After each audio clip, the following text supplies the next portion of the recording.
Hello అండి. నిన్న number system గురించి ఇంపార్టెంట్ పాయింట్స్ చెప్పుకున్నాం కదా. సో ఈరోజు మన సబ్స్క్రైబర్ అయినటువంటి నరేష్ గారు కారణాంకాల విభజన గురించి ఎక్స్ప్లెయిన్ చేయమని చెప్పారండి. సో నరేష్ గారి కోరిక మేరకు నేను ఈ వీడియో అనేది చేస్తున్నాను. సో ఈ కారణాంకాల విభజన అనేది మనకి 8th 9th క్లాసులలో వస్తుందండి. సో ఇది కూడా ఇంపార్టెంట్ టాపిక్, నేర్చుకుందాము. కూడా నాన్ మ్యాథ్స్ స్టూడెంట్నే అండి. సో మీ అందరికీ తెలుసు కదా, నా బ్యాక్గ్రౌండ్ వచ్చేసి సైన్స్, బయాలజికల్ సైన్స్ స్టూడెంట్ని. సో నాకు కూడా మ్యాథ్స్ అంటే భయమే, కాకపోతే తప్పదు, నేర్చుకోవాలి. So each and every subject కూడా చాలా చాలా ఇంపార్టెంట్ కాబట్టి నేను కూడా మ్యాథ్స్ నేర్చుకోవడం కోసం కష్టపడుతున్నానండి. సో నేను మెయిన్గా ఫాలో అయ్యేది ఎవరిని అంటే చైతన్య సార్ని. సో ఈ బుక్ నేను పర్చేస్ చేశానండి ఆన్లైన్లో. సో ఇందులోంచి నేను ప్రతిదీ కూడా నేర్చుకుంటాను. సో మీకు ఎవరికైనా మ్యాథ్స్ ప్రాబ్లం ఉంది ఎట్లా అని అనుకుంటే సో ఇక్కడ వివరంగా అన్నీ కూడా ఉంటాయండి. తీసుకోవాలి అనుకున్న వాళ్ళు తీసుకోండి. సో నేను ఎక్స్ప్లెయిన్ చేసేది కూడా మొత్తం ఇందులోంచి ఎక్స్ప్లెయిన్ చేస్తున్నాను. సో కారణాంకాల విభజన అడిగారు కదా, సో అది కూడా నేను ఎక్స్ప్లెయిన్ చేద్దాము. స్టార్ట్ చేసేద్దాం. కారణాంకాల విభజన ఇంగ్లీష్లో అయితే ఫ్యాక్టరైజేషన్ అని అంటాం. ఏదైనా ఒక నెంబర్కి మనం కారణాంకాలు కనుక్కోవచ్చు, అవునా కదా? అవును. ఫర్ ఎగ్జాంపుల్ ఇక్కడ 20 అని ఉంది. సో 20కి కారణాంకాలుగా విడగొడదాం. ఎలాగా? 4 × 5. సో 20ని 4 × 5గా విడగొట్టినప్పుడు సో దీనిని మరలా ఏ విధంగా రాయొచ్చు? 2 × 2 × 5. సో ఈ విధంగా విడగొట్టవచ్చా? విడగొట్టవచ్చు. ఇంకా ఇంతకంటే విడగొట్టవచ్చా? ఇంకా కుదరదు. సో మనం కారణాంకాలుగా విడగొట్టాలి అనుకుంటే ఈ విధంగా చేయొచ్చు. అదేవిధంగా బీజీయ సమాసాన్ని ఒక బీజీయ సమాసాన్ని దాని కారణాంకాలు లబ్ధంగా రాయడానికి కారణాంకాల విభజన అని అంటారు. సో ఒక బీజీయ సమాసం, ఫర్ ఎగ్జాంపుల్ a² - b² అని ఉందండి. సో ఇది బీజీయ సమాసం. ఓకే, ఇలాగా ఉంటే బీజీయ సమాసం. దీనిని మనం ఏ విధంగా విడగొట్టవచ్చు? a + b × a - b అనేవి కారణాంకాలుగా విడగొట్టవచ్చు. సో ఒక బీజీయ సమాసాన్ని దాని కారణాంకాల లబ్ధంగా రాయడానికి కారణాంకాల విభజన అని అంటాం. ఓకేనా? సో ఎలా అయితే మనం నెంబర్ని ఇలా విడగొడతామో అలాగే ఒక బీజీయ సమాసాన్ని కూడా దానిని కూడా కారణాంకాలుగా విభజించవచ్చు. ఓకే, సంఖ్యలను విభజించవచ్చు, అలాగే చరరాశులను కూడా ఇలాగా విభజించవచ్చు. ఓకేనా? సో ఇప్పుడు కారణాంకాల విభజన మీద ప్రాబ్లమ్స్ అనేవి చేద్దాం. సో ఇవి 3 పద్ధతుల్లో ఉంటాయండి. ఫస్ట్ సామాన్య కారణాంకాల పద్ధతి. ఫస్ట్ది ఏంటి? సామాన్య కారణాంకాల పద్ధతి. ఇక్కడ చూపిస్తా, నేను నోట్స్లో రాశాను చూడండి. ఇక్కడ ఫస్ట్ వచ్చేసి సామాన్య కారణాంకాల పద్ధతి, అండ్ సెకండ్ వచ్చేసి పదాలను అనువైన సమూహాలుగా విభజించి కారణాంక విభజన చేయాలి. ఓకే, అది సెకండ్ది. అండ్ మూడవది సర్వ సమీకరణాలను ఉపయోగించి కారణాంక విభజన. అనేవి 3 పద్ధతులుగా మనం కారణాంకాల విభజన అనేది చేస్తాము. ఫస్ట్ ఇప్పుడు వచ్చేసి సామాన్య కారణాంకాల పద్ధతి. ఇదేంటంటే స్టార్టింగ్ అనమాట. ఎవరికైతే అసలు తెలియాలి అని అనుకుంటామో, ఎవరికైతే ఇంట్రడక్షన్ ఇవ్వాలి అని అనుకుంటున్నామో దానిని మనం వివరించడానికి సామాన్య కారణాంకాల పద్ధతి అనేది చెప్తాం. అండ్ తర్వాత పదాలను అనువైన సమూహాలుగా విభజించి కారణాంక విభజన. సో ఈ రెండింటి గురించి ఈ క్లాస్లో డిస్కస్ చేద్దాం. ఓకేనా? సామాన్య కారణాంకాల పద్ధతి. సో ఫర్ ఎగ్జాంపుల్ ఈ సామాన్య కారణాంకాల మీద అయితే ఎగ్జామ్లో అడగరండి. ఏదైతే రెండవది మూడవది ఉందో సో వాటి మీద ఎక్కువగా క్వశ్చన్స్ అనేవి అడుగుతారు. సో ఎవరికైతే తెలీదో వాళ్ళ కోసం ఇక్కడ నేనేం చెప్పాను? బీజీయ సమాసాన్ని కారణాంకాల విభజన అనేది చేస్తాం. అయితే ఈ బీజీయ సమాసాన్ని అవిభాజ్య కారణాంకాల లబ్ధంగా అంటే ఏంటంటే అన్డివైడబుల్ ఫ్యాక్టర్స్గా రాయాలి. ఇప్పుడు ఫర్ ఎగ్జాంపుల్ 20 ఉందండి. ఇందాక చెప్పుకున్నట్టే 4 into 5. So 4 5s are 20. So 4ని మరలా విడదీయొచ్చా 2 into 2 into 5. సో ఈ విధంగా మనం కారణాంకాలు రాయవచ్చు. ఇంకా ఇంతకంటే మనం విడదీసి కారణాంకాలుగా రాయొచ్చా? రాయలేము. ఫర్ ఎగ్జాంపుల్ x² అని ఉంది. సో x into x ఇంకా ఏమైనా రాస్తామా? రాయలేము.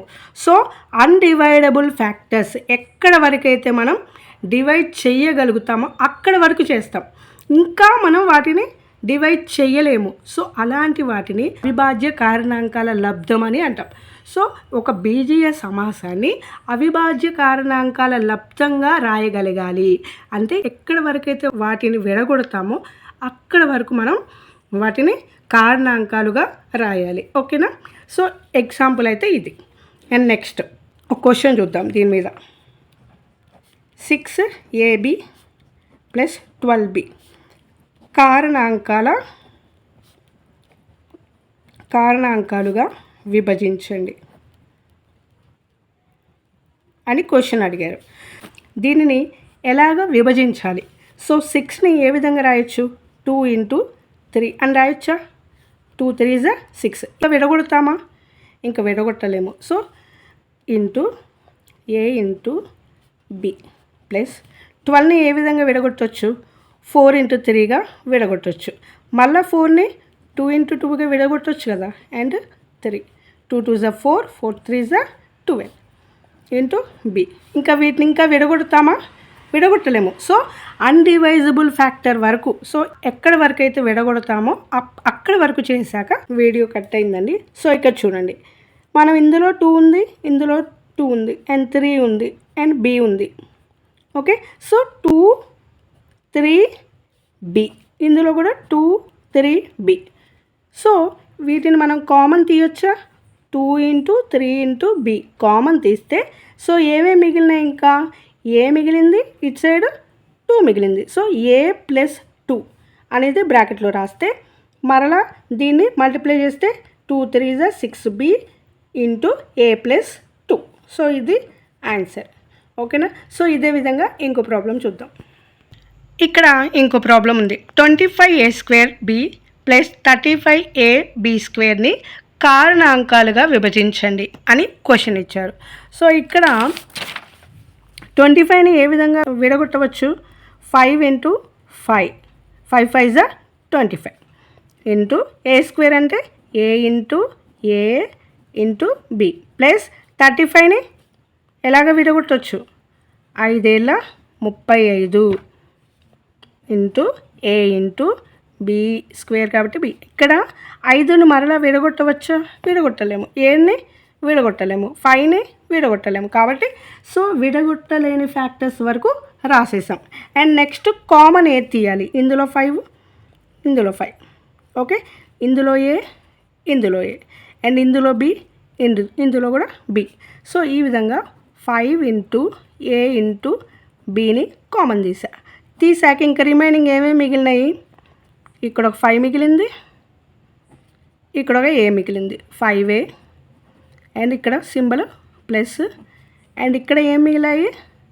7b. So 7b.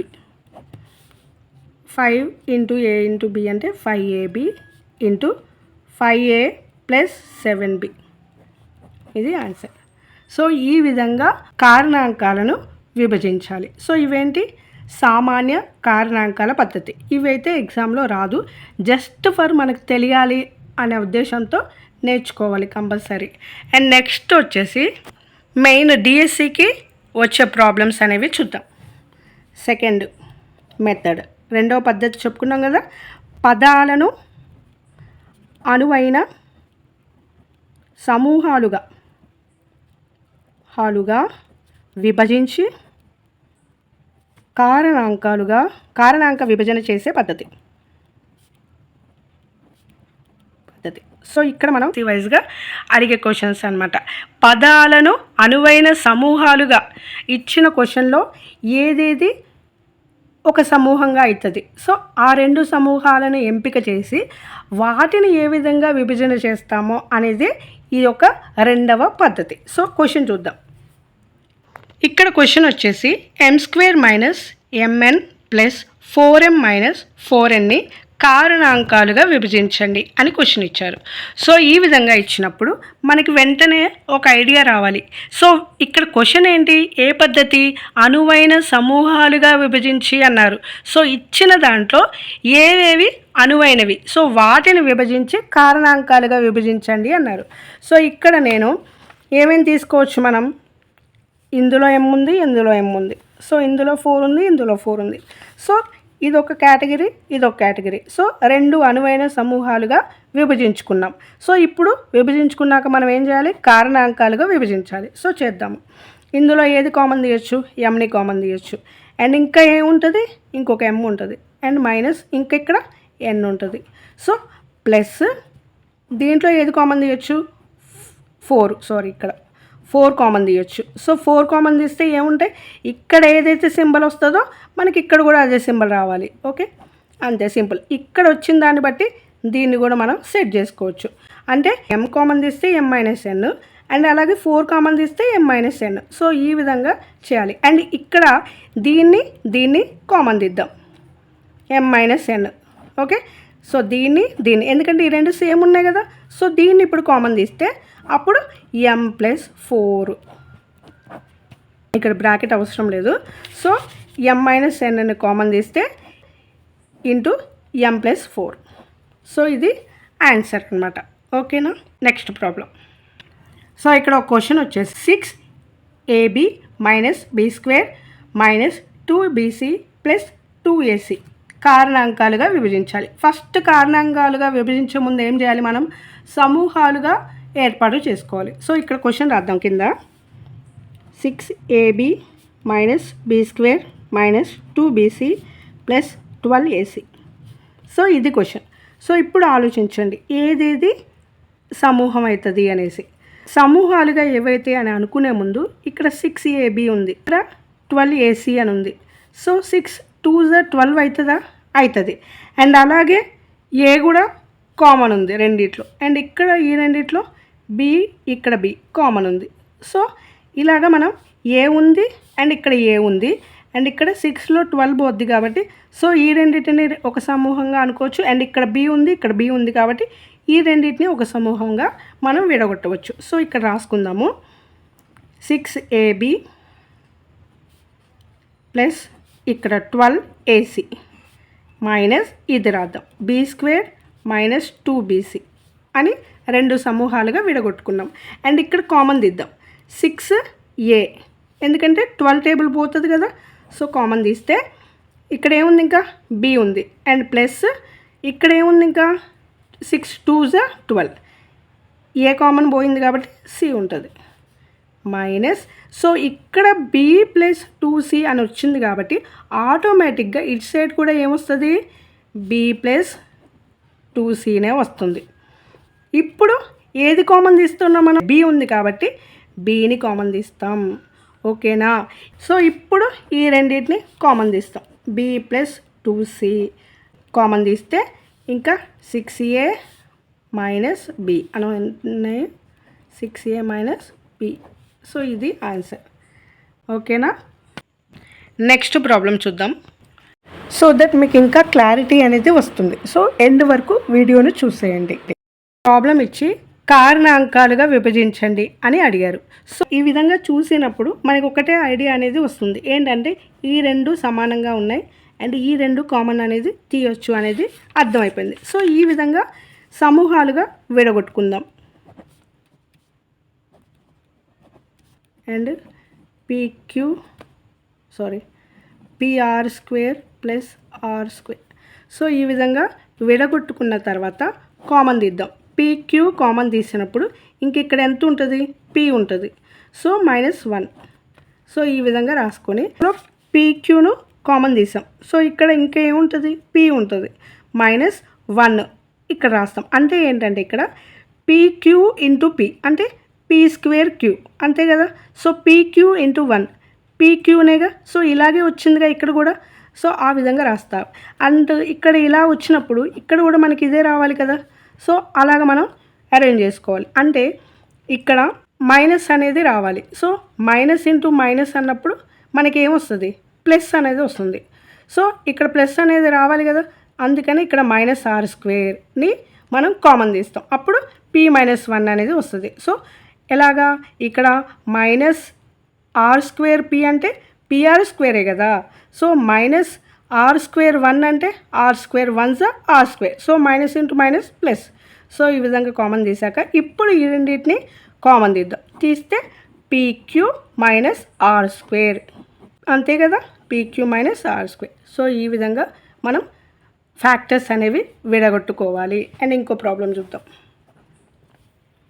ఇప్పుడు ఇక్కడ a³ - a²b² - ab + b³ కారణాంకాలుగా విభజించండి అన్నారు. సో ఇక్కడ ఏ రెండు సమూహాలు అనేవి ఈక్వల్ అవుతాయి అనేవి చూసుకోవాలి. సో ఇక్కడ చూడండి, ఇందులో ఇట్లా చేసామనుకో, ఇక్కడ ఏ ఇక్కడ బి అంటే కుదరదు.